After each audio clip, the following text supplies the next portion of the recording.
अच्छा चलें जाएंगे तो फिर हम लोग आ जाएंगे, देखा जाएगा। अच्छा, computing environment, second one is client server. Client server के अंदर क्या है, ये भी शायद आपको आइडिया हो। क्लाइंट सर्वर इन दोनों नामों से पता है। क्लाइंट मींस जूनियर, जो सर्वर रिक्वेस्ट सेंड मींस, करता है। हाँ, और सर्वर मींस सीनियर। ठीक है, यस सर, यस मैम। यहाँ पे ये टर्म्स मैंने लिखे हैं। क्लाइंट, इसको ना हम स्लेव मास्टर मॉडल भी कहते हैं। ठीक है, master slave model. Master means आपका सर्वर और स्लेव उसके गुलाम क्लाइंट। ठीक है, इसको ये मॉडल भी कहा जाता है। मींस कि क्लाइंट वो जो कि रिक्वेस्ट करता है कोई इंफॉर्मेशन लेने के लिए, और सर्वर जो उसको इंफॉर्मेशन प्रोवाइड करता है, जो उसकी रिक्वेस्ट को जो है फुलफिल करता है, वो सर्वर है। ठीक है, ओके अब यहाँ पे ओके दो बताए हुए हैं, कंप्यूट सर्वर सिस्टम और फाइल सर्वर सिस्टम।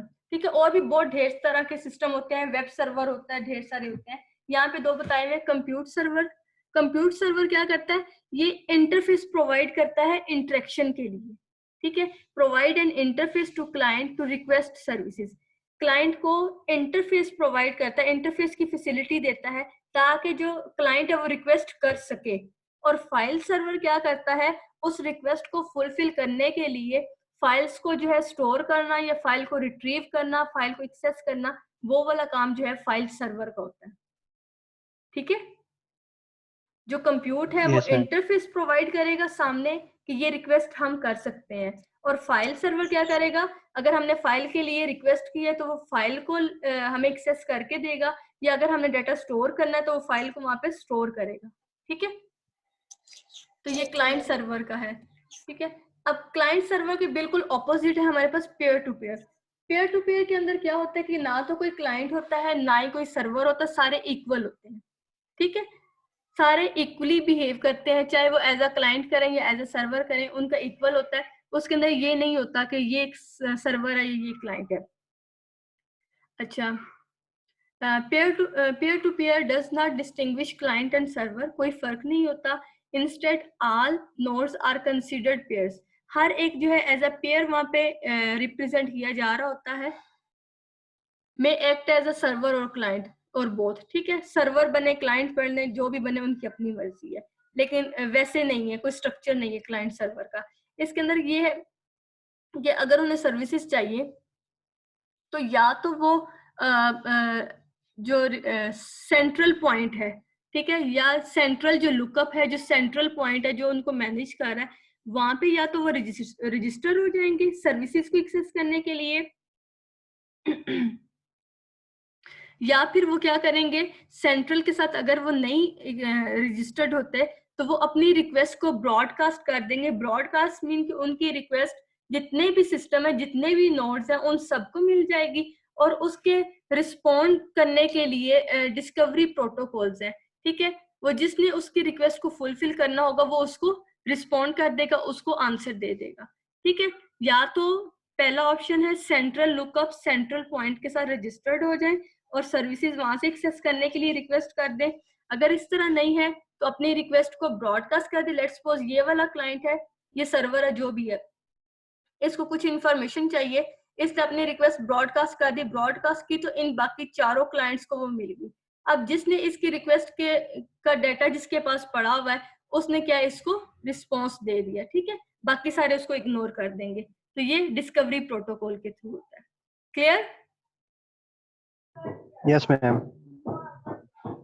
समझ आती भी है कि वैसे यस कर देते हैं? पक्की बात है, समझ आ रही है? मैडम मैम आ रही है यस समझ। मैम, समझ आ रही है। अच्छा ठीक है।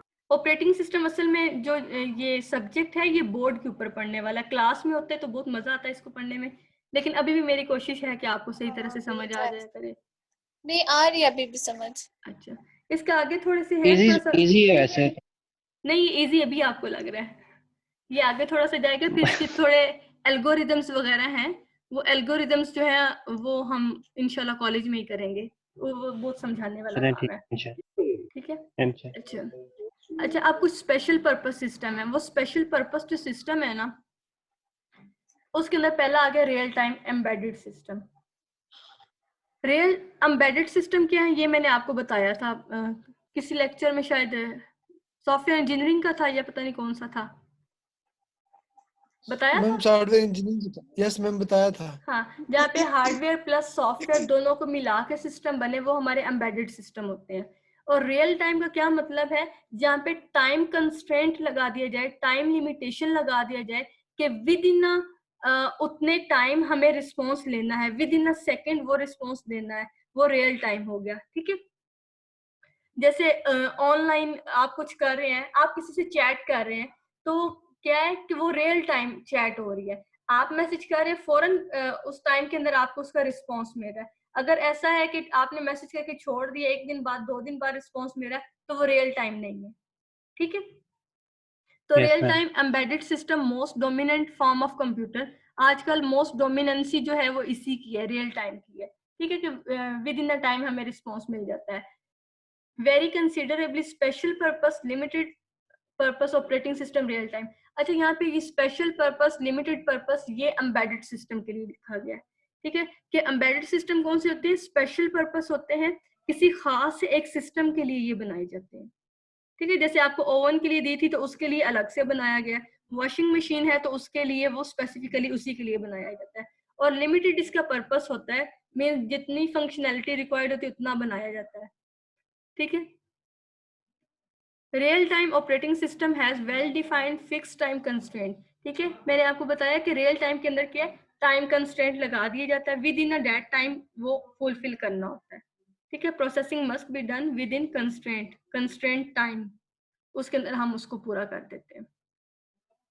मल्टीमीडिया ऑपरेटिंग सिस्टम, अब ये डिफरेंट हम ऑपरेटिंग सिस्टम देख रहे हैं कि कौन कौन से ऑपरेटिंग सिस्टम है जो कि यूज हो रहे हैं। अब मल्टीमीडिया ऑपरेटिंग सिस्टम क्या है, तो ऑपरेटिंग सिस्टम काम वही कर रहा है, लेकिन स्पेसिफिकली Yes. ये मल्टीमीडिया के लिए यूज हो रहा है।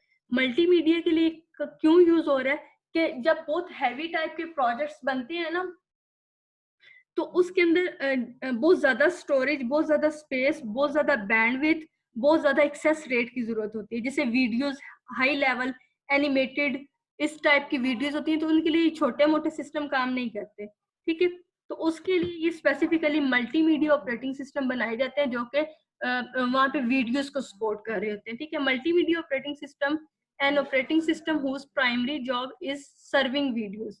ठीक है, जिसका मेन पर्पस ही यही है कि वीडियोस को सर्व करना।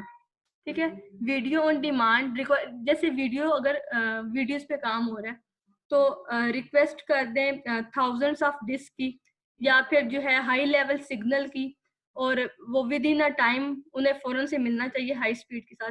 तो ये हमारे छोटे मोटे सिस्टम तो उनको नहीं कर सकते हैं। ठीक है, उनको करने के लिए जो है फिर स्पेसिफिकली मल्टीमीडिया ऑपरेटिंग सिस्टम जो है वो रिक्वायर्ड होते हैं, जो कि इन सारी रिक्वायरमेंट्स को फुलफिल करते हैं। ठीक है, बैंडविड्थ, सीपीयू, मेमोरी वगैरह वगैरह। ठीक है, तो मतलब जब स्पेसिफिकली मल्टीमीडिया पे आप काम कर रहे हैं, वीडियोस पे काम कर रहे हैं, तो उसके लिए आपका मल्टीमीडिया ऑपरेटिंग सिस्टम यूज होता है। Hand held operating system, hand held operating system जो है